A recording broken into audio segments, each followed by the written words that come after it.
Hi, I'm Elevant. Welcome to my channel. As a gaming enthusiast, someone who's working full-time and study part-time, I've got to recommend a mouse, Razer DeathAdder V3 Pro. Whether you're working on PowerPoint, crunching numbers on Excel, or playing super intensive competitive gaming sessions, it's perfect for everything. You know, Razer is one of my favorite brands. It's known for its high-performance gear and sleek design. Razer DeathAdder V3 Pro is no exception. I switched to it because my old one has started acting up. I got it around 200 Australian dollars if you are interested in the price.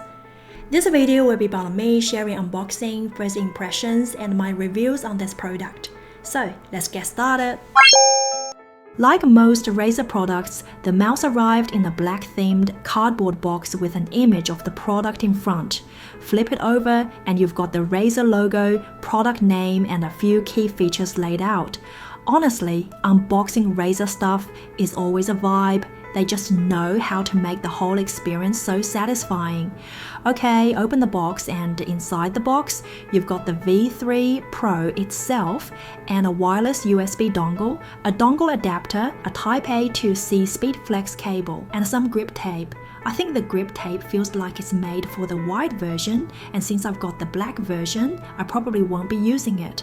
Other than them, you can see the manual and some of those iconic Razer stickers to slap on whatever you want. From a female perspective, peripherals not only need to perform well, but also look good.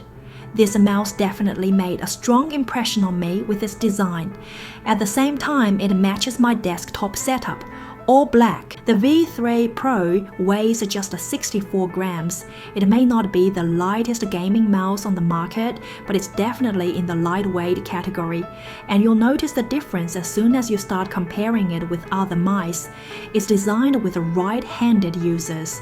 The rounded curve on the right side is a nice touch. The mouse clicks are super crispy. They feel great. You can see my thumb cap reach the 2 extra buttons without any strain. This is completely my view, and how mouse feels can be quite subjective, and everyone has their own preference. This is my hand size, 16 × 7 centimeters. Razer made some subtle but impactful tweaks to boost ergonomics, like they've moved the hump slightly to the left for a more natural hand posture and raised it a bit to offer better palm support. The scroll wheel and thumb buttons are high enough, easy to reach. The mouse also comes with a matte, textured finish that gives you a solid grip and is super easy to clean. Flipping it over to the base, there's a power button that doubles as a DPI switch, and it's sitting alongside 3 PTFE feet for smooth gliding. Comparing to other mouse, there is no box to store the 2.4 GHz wireless dongle. I think it's honestly no big deal since you'll need to keep that dongle on hand anyway for wireless connection, so no worries there. The mouse's sensor is designed to work on a variety of surfaces. I tested the mouse on everything from mouse pads to papers, to mirrors to the side of my Australian toy poodle, and it worked on everything except the mirrors. According to Razer, this mouse comes with the 3rd generation optical switches. Its lifespan of the clicks is 90 million. I don't think I can attest to its lifespan, but I can confirm that the buttons are incredibly snappy and require very low effort to press. For someone like me who really uses a mouse most of the time, gaming, working, and studying, no more frequent replacements are needed. The battery life is excellent. It can go up to 90 hours at 1000 Hz and up to 17 hours at 8000 Hz. No RGB lighting, so it is discreet for office use and helps in keeping a low profile. This mouse is a dream come true for competitive gamers. Even if we're not a pro, it's still more than fast enough for casual gamers who wants to get a best mouse suit for everything. This is absolutely brilliant for FPS players, and even if the mouse briefly lifts off the desk, it still maintains accurate tracking. How to connect. Firstly, charge this mouse before using it for the first time for approximately 4 hours. For wired mode connection, simply connect the mouse to one of the computer's USB ports. For wireless mode connection, there are two options. The first option is to connect a USB dongle directly to the computer USB port. The second option is to connect the adapter to the USB port first, then to have the adapter with the USB dongle plugged in the adapter. Press and hold the power button for 3 seconds to use the mouse. It doesn't support Bluetooth.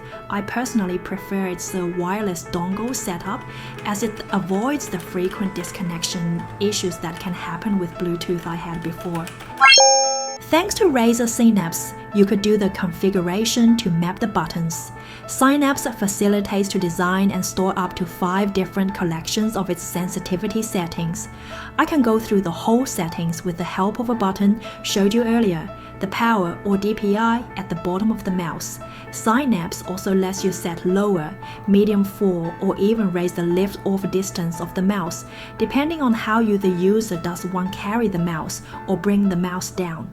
Also, if such a function does not help, one may further tweak it and turn the lift-off and landing distances into 2 independent parameters by checking asymmetric cutoff option. Alright, that's it.